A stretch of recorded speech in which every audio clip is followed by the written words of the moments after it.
बिस्मिल्लाहिर्रहमानिर्रहीम। अस्सलाम वालेकुम नाज़रीन, आप यूट्यूब चैनल देख रहे हैं। मैं इमरान खान हूँ। बड़ी सख्त ज़्यादती की है रात गए तक जो पंजाब पुलिस ने या जो इस वक्त इंतज़ामिया है या इस्टेबलिशमेंट है उन्होंने, और इमरान खान साहब के मामले के अंदर एक चीज़ तो बड़ी क्लियर हो गई है कि गुज़िश्ता एक हफ़्ते में जो कुछ भी जेल से बाहर आया वो नहीं था जो इमरान खान साहब कहना चाह रहे थे, या जो मालूमात अंदर गई वो नहीं थी जो इमरान खान साहब तक पहुँचनी चाहिए थी। कल के दिन में क्या हुआ, कुछ चीज़ें बड़ी क्लियर हो गई हैं। नंबर एक तो मैं आपको ये बताऊं कि अभी तक इमरान खान साहब को दो चीज़ों की प्रॉपर मालूमात उनकी पार्टी ने जेल में नहीं पहुंचाई। नंबर एक कि ड्रोन हमले में क्या हुआ, काटलिंग का असल वाकया क्या है, और वहाँ पे कितने लोग शहीद हुए, और जो शहीद होने वाले लोग हैं वो बेगुनाह हैं। इसके बारे में कुछ इमरान खान साहब को नहीं बताया गया। अभी तक जितनी क़यादत मिली है, जो लोग भी उन्हें मिलने जाते हैं, उन्हें इमरान खान साहब को ड्रोन हमले के बारे में नहीं बताया गया। नंबर दो, और अगर बताया गया है तो वो इस तरीके से बताया गया कि सरसरी अंदाज में बात गुजार दी गई है। इमरान खान साहब का इस पे मौक़िफ़ अभी तक इसलिए नहीं आया। नंबर दो, और अखबारात में ये चीज़ें आपको पता है कि हुकूमत की मर्ज़ी के मुताबिक छपती हैं कि जी दहशतगर्द मारे गए, उन्हीं का बयान छपता है और तो किसी का बयान आता ही नहीं है। अब वो बेचारी विक्टिम है, उनका बयान अखबार में तो नहीं छपेगा ना। तो जो ड्रोन हमला है उसके ऊपर इमरान खान साहब का मौक़िफ़ ना आने की बड़ी वजह यह है कि उन्हें इसके बारे में इतला नहीं दी गई। मैंने आज ये आपको दोबारा कन्फर्म कर दिया है। नंबर दो, जो मादनियात का मामला है, जहाँ पे आगे सिंह फंस गए हैं खैबर पख्तूनख्वा की हुकूमत के, खैबर पख्तूनख्वा के MPs के, पाकिस्तान के मीडिया के और आम पाकिस्तानियों के, ये मामला भी इमरान खान साहब तक को नहीं बताया गया। उनकी बहन ने यह कहा बहरहाल कि इमरान खान साहब जब बाहर आएंगे तो इसके ऊपर फैसला करेंगे, जल्दबाजी में इसके ऊपर कानून साजी ना की जाए। ये खैबर पख्तूनख्वा का जेवर है और इसको किसी और के हवाले ना किया जाए। इस पर अली अमीन गंडापुर ने एक स्टेटमेंट भी दिया, वो स्टेटमेंट मैं आपको बताता हूँ। लेकिन कुछ चीज़ें मैं आपको बताऊँ। एक तो इमरान खान साहब की बहनों के साथ जो जुल्म और बर्बरियत की गई है, इसकी माजी में मिसाल नहीं मिलती। यानी इससे आधे से आधा भी कुछ अगर मरियम नवाज़ के साथ या फरियाल तालपुर के साथ या जरदारी की बेटी के साथ हो जाता तो पूरे पाकिस्तान में तबाही फैल जानी थी। कई लोगों ने जो है वो गलों में फंदे डाल लेने थे, कई लोगों ने जो है वो चिल्ला चिल्ला के टॉक शोज़ के अंदर अपने गले फाड़ लेने थे, कई लोगों ने पुड़क पुड़क के इसके ऊपर प्रेस कॉन्फ्रेंसें करनी थी, अदालतों के दरवाज़ा खटखटाए जाने थे। बिलावल ने ऊंची आवाज़ में गला फाड़ के नारे लगाने थे कि कितने बेगैरत हो आप, कितने बेगैरत हो आप। ये बिलावल ने कहना था बार बार। और देखें अभी इमरान खान की बहनें तो कोई कुछ कह नहीं रहा। उन्हें वहाँ से गिरफ्तार किया गया दीगर ख़वातीन के साथ, उन्हें गाड़ियों में डाला गया और उन्होंने जब नमाज़ पढ़ने का कहा तब उन्हें नमाज भी नहीं पढ़ने दी गई। बाद में ख़वातीन को धक्के मार के उतारा गया। आलिया हमजा साहिबा जो है वो ज़ख्मी हो गई, और ना सिर्फ उनके बल्कि उनके साथ जो दीगर ख़वातीन थी उनके कपड़े भी खून से भर गए। आलिया हमजा साहिबा खुद ये बात बता रही थी, और उन्हें जबरन वहाँ पे उतारा गया। फिर एक शादी हाल को घेर लिया गया वहाँ पे उतार के। उसके बाद इमरान खान साहब की बहनों को दोबारा से गाड़ी में डाल के एक नामालूम मुकाम की तरफ ले गए। साहबजादा हामिद रज़ा वो शख्सियत हैं जो इमरान खान की बहनों के लिए आखिरी वक्त तक खड़े रहे और आखिरी वक्त तक उनके साथ रहे। बाकी MPs MNAs जो हैं वो उस लेवल तक नहीं जा सके। बहुत थोड़े से लोग पहुँचे थे अडियाला जेल में। हालांकि इमरान खान की फैमिली थी, उनकी बहनें थीं, और अगर लीडरशिप के साथ ये सब कुछ हो रहा है तो बाकी लीडरशिप को वहाँ पहुँचना चाहिए। लेकिन कारकुन तो पहुँचे हैं, इमरान खान के नाम पे वोट लेने वाले नहीं पहुँचे। वोट देने वाले पहुँच जाते हैं, वोट मांगने वाले, इमरान खान से टिकट लेने वाले, इमरान खान के नाम पे सियासत करने वाले, वो लोग नहीं पहुँचे, उनकी अक्सरियत नहीं पहुँची। और जो 2 नंबरी वहाँ पे की गई है उसको तो बाद में एक्सपोज किया गया, वो मैं आपके सामने रख देता हूँ। लेकिन इमरान खान की बहनों को लगभग कोई 80-85 किलोमीटर दूर नीलादुल्ला में एक वीराने में जो है वो उतार दिया गया गाड़ी से, पुलिस की जानिब से, कि आप जिधर जाना चाहें। पंजाब हुकूमत की तर्जुमान या वज़ीर इत्तलात वो ये कह रही है कि जनाब कोई भी गिरफ्तार नहीं हुआ। कैसा झूठ है वैसे। मुझे लगता है जब बोलते हैं झूठी बोलते हैं, जब मुँह खोलते हैं झूठी बोलते हैं। इन्हें शायद झूठ इनके मुँह को लग गया है, या ये ड्यूटी है ऐसी है कि इसके ऊपर बैठ के बोलना ही झूठ है। मैंने नॉर्मली इत्तलात की मिनिस्ट्री के ऊपर जो भी लोग देखे किसी की भी हुकूमत में, वो मैंने देखा है उनकी ना नॉर्मली झूठ बोलने की ड्यूटी लगी होती है। मेरी ख्वाहिश है कि यहाँ पे आके ऐसे लोग बैठे जो सच बोलें और सच का सामना करने। अब ख़वातीन के साथ जो बेरुमती और बदतमीज़ी की जा रही है, बाद में उसको जनाब कहा जा रहा है हमने तो गिरफ्तार ही नहीं किया। हालांकि वो वहाँ जादू से पहुँच गए इतनी दूर, या उड़ के पहुँच गए वहाँ पे इतनी दूर, और पुलिस ही उनको घसीट के लेकर गई है ना वहाँ तक। कुछ ख़वातीन जख्मी भी हुई हैं। बहरहाल ये सारा कुछ ड्रामा आज लगा, इसमें पाकिस्तान तहरीक-ए-इंसाफ की लीडरशिप ने कमज़ोरी दिखाई है। लेकिन सलमान अकरम राजा साहब ने बड़ी तबाहकुन एक प्रेस कॉन्फ्रेंस की है। नियाज़ुल्लाह नियाज़ी साहब इमरान खान साहब के साथी हैं, उन्होंने एक बात बड़ी क्लियरली कही है। उन्होंने कहा कि इमरान खान कहते हैं जिनको मैं मिलना चाहता हूं उनको मुझसे मिलवाया नहीं जा रहा, और जिनको मैं नहीं बुलाता वो मिलने के लिए आ जाते हैं। ये कौन भेज रहा है इन लोगों को? ये है सवाल जो होना चाहिए। और यही सवाल उठाया सलमान अकरम राजा साहब ने बैरिस्टर गौर की मौजूदगी में। उन्होंने कहा इमरान खान की आवाज़ गूंजेगी, हकीकत इमरान खान तक पहुंचेगी। बहनों ने गैरत का सबूत दिया कि हम में से कोई भी नहीं जाएगा अगर आप एक को अंदर नहीं भेजते। तो यही कुछ होना चाहिए जब वकला की बात हो रही हो या सियासी रुफका की बात हो रही हो। और सलमान अकरम राजा साहब ने एक और बात की कि बताना पड़ेगा इन लोगों को जो अंदर मिलने के लिए गए इमरान खान को कि इन्हें किसने बुलाकर ये कहा था या किसने इनसे रब्ता करके कहा था कि आप पहुंचे, आपको अंदर भिजवाया जाएगा या आपकी मुलाकात करवाई जाएगी। हालांकि मैंने तो इनके नाम ही नहीं दिए थे, नाम तो किसी और के थे। तो ये जेल क्या लेने पहुंचे और इनका नाम कैसे आ गया और इनको अंदर कैसे ले गए? हालांकि आइन और कानून के मुताबिक, अदालती अहकामात के मुताबिक नाम तो मैंने देने थे। बैरिस्टर गौर को साथ बिठा के उन्होंने कैटेगोरिकली ये सवाल पूछा कि जनाब बताएं, अब जवाब दें कि ये लोग अंदर कैसे गए। ये कैसे हो सकता है कि जिसका नाम है, जिसके बाद आईनी और कानूनी इख्तियार है, वो अंदर नहीं जा रहा और बाकी लोग उसको छोड़ के बाहर अंदर जा रहे हैं। यानी इमरान खान की बहनों की मुलाकात नहीं करवाई गई, एक अननोन सी खातून ने उनको अंदर भेज दिया, वो मिलके आगे बाहर आके वो मीडिया से बातचीत भी कर रही है कि इमरान खान ये है तो वो है। अब बात ये है कि ये तो निज़ाम अपनी मर्जी कर रहा है ना। इमरान खान साहब कहते हैं कर्नल बैठा हुआ है जेल के अंदर, वो तय करता है ऊपर से ऑर्डर लेके कि किसको मिलवाना है और किसको नहीं मिलवाना। यही सारा कुछ हो रहा है। सलमान अकरम राजा ने कहा जी इमरान खान की बहनों की तरह हमें भी डट जाना चाहिए था, लेकिन हमारी पार्टी जो है वो इमरान खान की बहनों या ख़ानदान की तरह डटी हुई नहीं है। इस पे जनाब कुछ और चीज़ें जो उन्होंने कही। उन्होंने कहा काश पार्टी के जिम्मेदारान भी ऐसा करते। आज लिस्ट में नाम ना होने के बावजूद खान से मिलने वालों ने अतात गुजारी की है, जिस पर उन्होंने कहा जी हमें अफसोस है। फिर सलमान अकरम राजा साहब ने अब मज़ीद कुछ बातें की। उन्होंने कहा कि जो लोग पार्टी डिसिप्लिन के खिलाफ आज इमरान खान की बहनों को ज़मीन पर बैठा छोड़कर अंदर मुलाकात के लिए गए हैं, मैं इनसे नाला हूं। जो लोग हमारी फहरिस्त के बगैर इमरान खान से मिलते हैं वो खुद को हमारी नज़रों में मशकूक करते हैं। हमने मुल्क में शराफत को कायम करना है। किसी का बच्चा अगवा नहीं होना चाहिए, वो बलूचिस्तान हो या पंजाब हो या वो कहीं भी हो। ये सब नागवार गुजरता है। मेरी आवाज़ पहुंचेगी खान तक। ये नामुमकिन है कि आप इमरान खान को तन्हाई के अंधेरों में धकेल दें। फिर फाइनली सलमान अकरम राजा साहब ने कहा कि प्रोपेगेंडा किया जाता है मीडिया के ऊपर, ये चीज़ें भी उन्होंने बयान की। फिर कहा हम कोई चौर दरवाज़ा नहीं ढूंढ रहे, हम किसी की कोई खुशनुदी नहीं करना चाहते। आप लोग लोगों को अगवा करके मुल्क नहीं चला सकते। अहमद नूरानी की माँ अदालतों में रोती फिरे, इस तरह ये मुल्क नहीं चलेगा। मुझे ये मुल्क इस तरह काबिल कबूल नहीं है। तो ये जनाब स्टेटमेंट है सलमान अकरम राजा साहब का, और इसने सारा ही पोल खोल दिया है। लेकिन जेल के अंदर से जो चीज़ें आई ना, वो बहुत बड़ी खबरें हैं। एक तो यह है कि आदम स्वाति और अली अमीन गंडापुर साहब के मामले पे इमरान खान साहब ने जो बात की है उसमें दो चीज़ें साबित हुई। आदम स्वाति के बारे में जो बात की, देखिए अब जो लोग मिलकर आए हैं उन्हें खुद अंदर बुलवाया गया था, और ये वो लोग हैं जिनके लिए एस्टेब्लिशमेंट रास्ता खोल देती है। तो ये बाहर आने के लिए या बाहर आने के बाद उतनी बात करते हैं जितनी इन्हें लगता है कि बस कर दी जाए, खुलकर बात नहीं करते। लेकिन मैं आपको पक्की खबर दे रहा हूँ, इन लोगों से कहें कि ये हलफ लेके कहें कि इमरान रियाज ने ये खबर झूठी दी है। आदम स्वाति के बारे में इमरान खान साहब ने नाराजगी का इजहार किया कि आदम स्वाति को क्या जरूरत थी ये सब कहने की जो आदम स्वाति ने कहा। फिर इमरान खान ने कहा कि मैं मुज़ाकरात पाकिस्तान के लिए करना चाहता हूं, अगर वो पाकिस्तान के लिए बात करने पर आमादा हैं, कौम के लिए, मुल्क के लिए, तो फिर ठीक है, मेरी जात के लिए कोई किसी से बात ना करे। और इमरान खान साहब ने बताया कि आदम स्वाति साहब क्योंकि बार बार खुद कह रहे थे, तो इमरान खान साहब ने फिर उन्हें कह दिया जी ठीक है आप कर लो। लेकिन आदम स्वाति साहब ने जो किया उस पर इमरान खान साहब ने कहा ये क्यों अपनी कमजोरी बता रहे हैं, खुद को कमजोर साबित कर रहे हैं। मैं यहां जेल के अंदर बर्दाश्त कर रहा हूं मजबूती के साथ, तो आप लोगों को कमजोर नहीं होना चाहिए। यह इमरान खान साहब का रद्द अमल था आदम स्वाति के मामले में। आलिया हमजा के मामले में इमरान खान ने कहा कि पूरी उनको सपोर्ट दी जाए। मैं आलिया हमजा पे पूरा एतमाद करता हूं।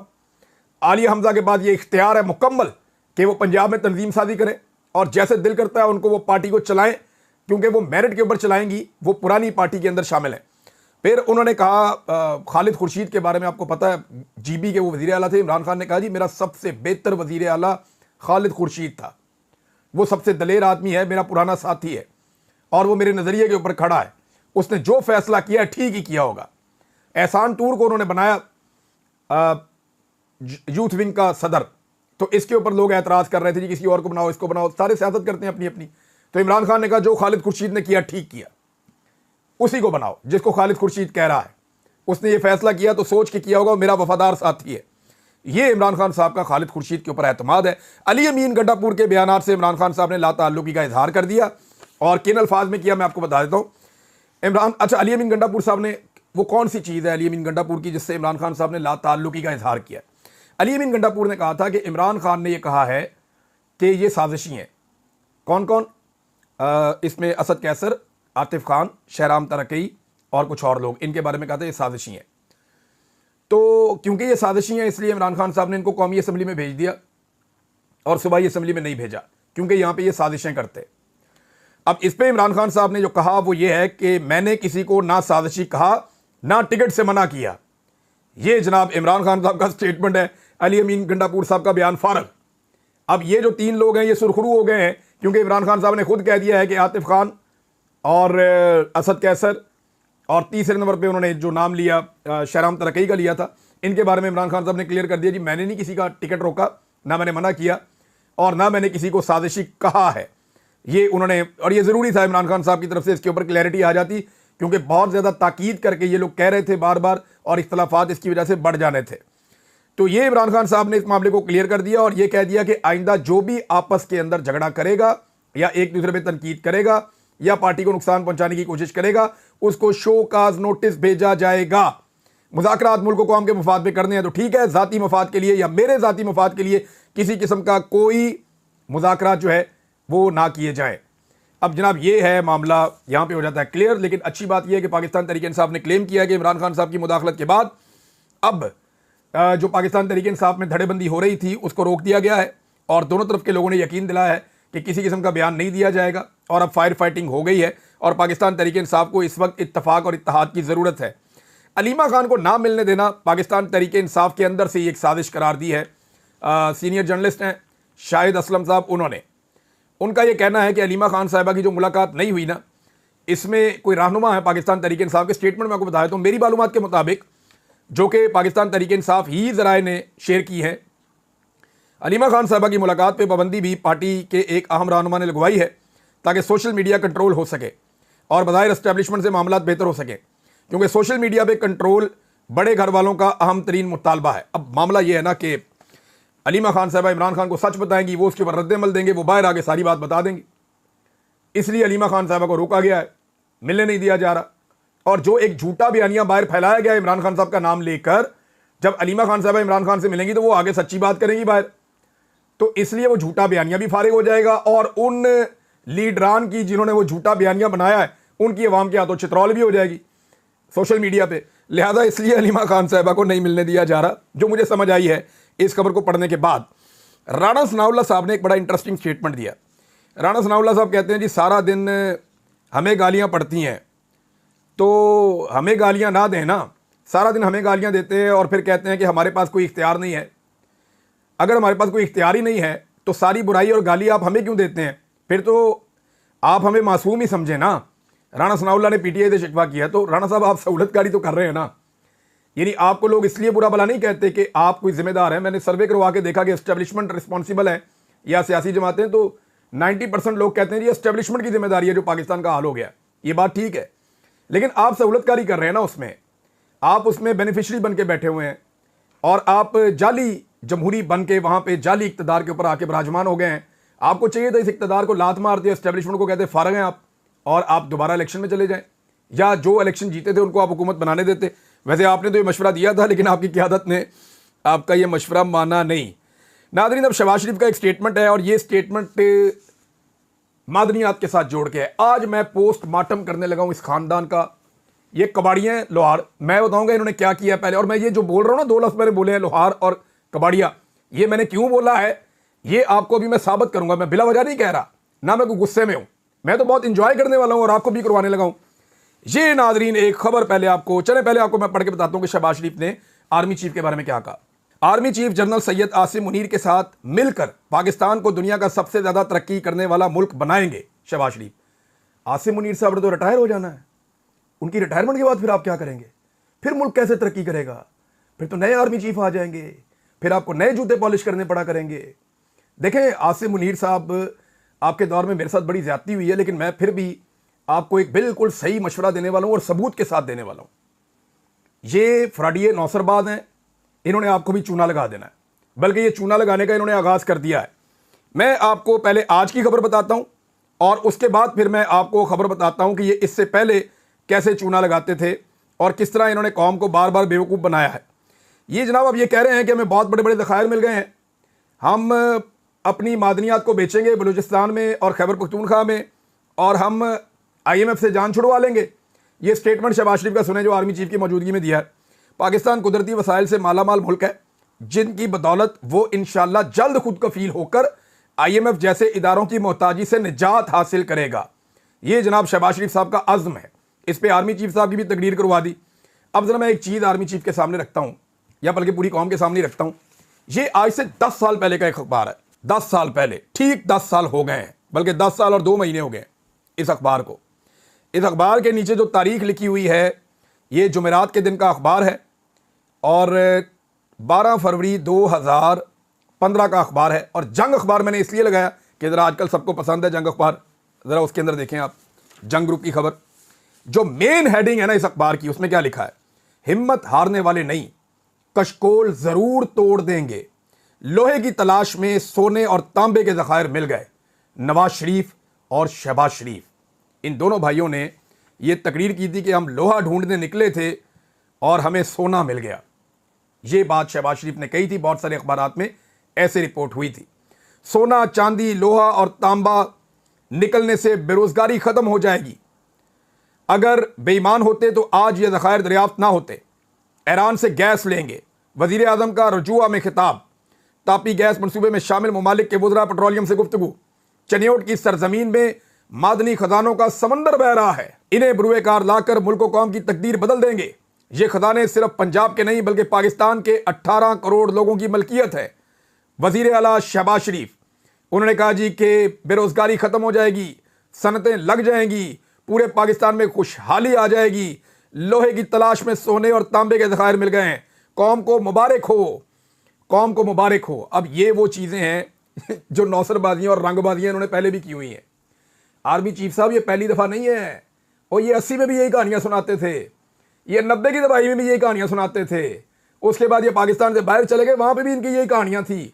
उसके बाद 2010 से लेके 2020 में भी इन्होंने यही कहानियाँ सुनाई हैं, और अब ये वही कहानियाँ दोबारा कौम को करवा रहे हैं 2025 में। ये आपको चूना लगा रहे हैं, ये बेवकूफ़ बना रहे हैं, ये लोहे को सोना करके बेच देते हैं, कबाड़ का काम है इनका। ये मैं आपको सीरियसली बता रहा हूँ कि ये नौसरबाज है, रंगबाज हैं। इन्होंने हर थोड़े अरसे के बाद कोई ना कोई चीज़ दरियाफ्त करनी होती है मुल्क में, और इन्होंने जो है वो नहरें बहा देनी होती हैं दूध और शहद की। और भाई जिन मुल्कों के अंदर तेल निकलता है ना, वो भी ऐसे दावे नहीं करते जैसे दावे ये कर देते हैं। मैं तो हैरान हो जाता हूँ इनके दावों पे। और इन्होंने सबको चूना लगाया। मैं आर्मी चीफ को खबरदार कर रहा हूँ, इन्होंने आपको भी चूना लगा देना है। और जब आप फारिग हो जाएंगे ना, तो ये आपके बाद आने वाले आर्मी चीफ को भी चूना लगाएंगे, दोनों भाई मिलके। और ये इनका तरीका वारदात, ये तस्वीर देखें ना, मैं आपको तस्वीर दिखाता हूँ। ये तस्वीर देखें, कितनी इंटरेस्टिंग तस्वीर है। इस तस्वीर को आप देखेंगे आपको मजा आएगा। ये जनाब तस्वीर देखें, शहबाज शरीफ साहब ने लोहे का टुकड़ा नवाज शरीफ साहब ने पकड़ा हुआ है। शहबाज शरीफ साहब ने भी लोहे का टुकड़ा पकड़ा हुआ है, साथ उनके जनाब ब्यूरोक्रेट्स खड़े हुए हैं, पीछे खुरम दस्तगीर खड़े हुए हैं, कुछ सिक्योरिटी वाले हैं। चनियोट वजीर आजम नवाज शरीफ और वजीर आला शहबाज शरीफ रजुआ में खाम लोहे और तांबे के नमूने देख रहे हैं। कौम को ऐसे खुशखबरियां सुनाई कि पता नहीं कितना सोना, चांदी, हीरे, जवाहरात, लोहा, तांबा, पता नहीं क्या कुछ पाकिस्तान में चनियोट में निकल आया। और अब चनियोट जो है वो पूरे पाकिस्तान की नहीं, एशिया की किस्मत बदल देगा। उस वक्त इन्होंने कई दिनों तक ऐसे बयान दिए थे। लगातार शहबाज शरीफ साहब यही कहते रहते थे हर वक्त कि मैं लोहा ढूंढने निकला था, मेरी नीयत का समर दे। लोहा ढूंढने निकला था, क्या मखनातीस को कागज उसके साथ रस्सी के साथ बांध के आप निकले थे लोहा ढूंढने? ये बातें ये ऐसे कहते हैं लोहा ढूंढने निकले थे, जैसे वो बच्चे नहीं होते, वो मखनातीस के साथ बांध लेते हैं रस्सी और उसको घसीटते जाते हैं, उसके साथ जो लोहा चिपक जाता है शाम को इकट्ठा करके बेच देते हैं। तो क्या वो करने निकले थे आप? लोहा ढूंढने निकले थे और सोने और चांदी के ज़खायर मिल गए हमें। ये कौम को इन्होंने कहानियां पहले भी बहुत सुनाई हुई हैं और ये दोबारा से कौम को कहानी करवा रहे हैं। बहरहाल अगर आपने कहानी में आना है तो आप आ जाएं। बहरहाल मैंने बता दिया है कि एक्चुअली इन्होंने पहले भी हमारे साथ ये बार बार किया, आइंदा भी करेंगे। नाज़रीन, ये एक सीनियर वकील हैं और ये सदर हैं कराची बार एसोसिएशन के, आमिर नवाज वड़ाइश साहब। आप देखें इनके ऊपर बड़ा बदतमीज़ और बड़ा बदतरीन जो है वो कातलाना हमला किया गया है, बहुत ज़्यादा ज़ख्मी हो गए ये। उसके बाद इन्होंने अपनी वीडियो भी रिकॉर्ड करवाई। इन्होंने कहा जी जो 6 नहरों वाला इशू है उस पर मैं पीछे नहीं हटूंगा। 72 घंटे में अगर ये 6 कैनाल्स बंद ना की गई तो बॉर्डर को बंद करेंगे और रेलवे ट्रैक भी बंद कर देंगे। उन्होंने कहा मैं अपनी FIR भी नहीं करवाऊंगा। 12 अप्रैल को 26वीं आईनी तरमीम के खिलाफ ऑल पाकिस्तान वकला कन्वेंशन रखा हुआ था। देखें, नामालूम आदमी इनको आगे 6 बंदे आए, आके इनके ऊपर अटैक करके इनको शदीद जख्मी करके चले गए, और ये एक तरह का कातिलाना हमला था। वो अस्पताल में पड़ा हुआ बंदा। आप अंदाजा कीजिए कि इस मुल्क के अंदर क्या चल रहा है, कि आप हक और सच के लिए आवाज भी नहीं उठा सकते, वरना नामालूम अफराद आएंगे और आपको टॉर्चर करेंगे, आपके साथ बदतमीजी करेंगे, आपको तशद्दुद का निशाना बनाएंगे, आपके साथ जुल्म करेंगे। अब जो माइंस वाला मामला है ना, उस पर वज़ीर आला खुद भी मैदान, मुझे लगता है मामला बड़ा गर्म है, बहुत ही गर्म मामला है। वज़ीर आला खैबर पख्तूनख्वा को भी मैदान में आना पड़ गया है। शायद प्रेशर बहुत ज़्यादा है कि फौरी तौर पर यह बिल पास किया जाए, लेकिन ये बिल अगर उन्होंने पास करवा दिया अवाम को मुतमईन किए बगैर, तो फिर अवाम इनको मुतमईन कर देगी, ये मैं अच्छी तरह जानता हूँ। अगर गंडापुर साहब की हुकूमत ने इस बिल को पास करवा दिया अवाम को मुतमईन किए बगैर, तो अवाम इनको अच्छा खासा इत्मीनान दिला देगी। ये बिल पास होने के बाद ये मामला उसी तरह हो जाएगा जैसे 26वीं तरमीम पास करवाने वालों ने पास तो करवा दी है, लेकिन अभी तक वो उनके गले में अटकी हुई है। नाज़रीन, कुछ और खबरें मैं आपके साथ शेयर करना चाहता हूं, लेकिन नेक्स्ट वीलॉग में शेयर करूंगा। लेकिन जाते जाते आपको एक ट्वीट पढ़ के सुनाता हूं बलूचिस्तान से, क्योंकि हम हर वीलॉग में बलूचिस्तान का जिक्र ज़रूर करते हैं, हमारी ये रिस्पॉन्सिबिलिटी है। समीदीन बलोच साहबा का बयान है, वो ये कहती हैं कि बलूचिस्तान में जबरी गुमशुदगियों और मावराए अदालत कत्ल का सिलसिला जारी। 28 फरवरी को मुश्के के एक गांव पर फोर्सेस ने छापा मारकर 8 बलोच नौजवानों को उनके अहले खाना के सामने हिरासत में लेकर जबरी तौर पर लापता कर दिया। 2 मार्च को दोपहर 3 बजे इनमें से 4 नौजवान कामरान, अलीम, मेराज, मोमिन असलम और हफीज़ की लाशें एक वीरान मकाम पर गोलियों से छलनी हालत में बरामद हो गईं। बाकी 4 नौजवानों के लवाहिकीन ने इनकी ज़िंदगियों को लायक खतरात पर शदीद खदशात ज़ाहिर किए हैं, जो बाद में दुरुस्त साबित हुए। चंद दिनों बाद इन चारों की मसक शुदा लाशें भी इलाके में फेंकी गईं। 5 अप्रैल को मुश्के से मजीद 3 जबरी लापता अफराद की लाशें बरामद हुईं, जिन्हें जाली मुकाबले में कत्ल करके लाशें फेंक दी गईं। इसी रोज़ बारखान से 3 नौजवान हक नवाज बुजदार, शेरू बुजदार और गुलजमान बुजदार की लाशें बरामद हुईं और इन्हें मुख्तलिफ औकात में जबरी तौर पर लापता किया गया था।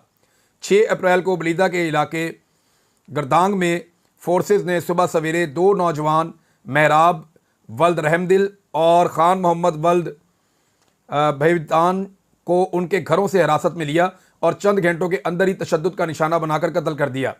दोनों नौजवान आपस में कज़न थे। इसी तसलसल में खुसदार के इलाके बागबाना में फोर्सेस ने 3 अफराद को मुकाबले में मारने का दावा किया। इनमें से एक की शनाख्त 28 साल अब्दुल मालिक वल्द मोहम्मद यूसुफ के तौर पर हुई, जिन्हें 11 अक्टूबर 2024 को तुर्बत से जबरी तौर पर लापता किया गया था। 7 अप्रैल को नादर बलोच वल्द शेर मोहम्मद, जिन्हें पहले ही फोर्सेज की हिरासत में रखा गया था, उनकी लाश ताबूत में बंद करके अहले खाना के हवाले की गई।